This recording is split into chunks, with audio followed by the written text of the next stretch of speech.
C'est triste parce que on est presque plus surprise de Isabelle Caron le stratégies-là. constate. Pour plusieurs femmes, la fin d'une relation amoureuse ne marque pas la fin de la violence.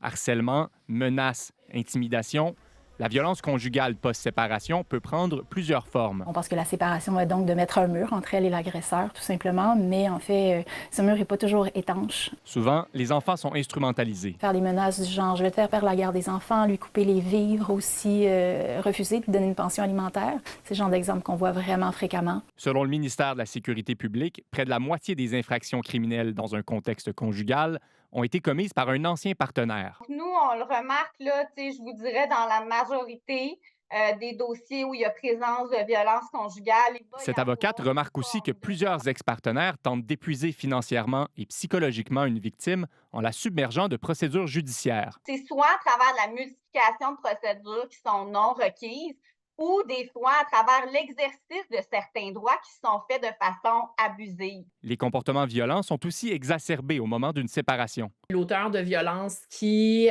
avait, pendant la relation, souvent pendant la cohabitation, sinon, a un sentiment de pouvoir contrôler un peu sa partenaire à partir du moment où elle met ses limites. C'est à ce moment-là qu'il va avoir justement une exacerbation, en fait, des comportements souvent qui peuvent mener jusqu'au féminicide. Le regroupement implore tant les corps policiers que les proches des victimes de ne pas brusquer la sortie d'une relation violente. On a l'impression que les victimes, quand elles vivent de la violence conjugale, elles n'ont qu'à quitter la relation pour mettre fin.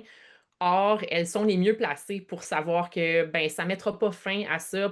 Donc, elles ont raison de craindre et c'est pour ça que une sortie de relation, ça se planifie. 75 des homicides conjugaux ont lieu alors que la séparation est imminente. Ici Alexandre Pinchot, Radio-Canada, La Malbaie.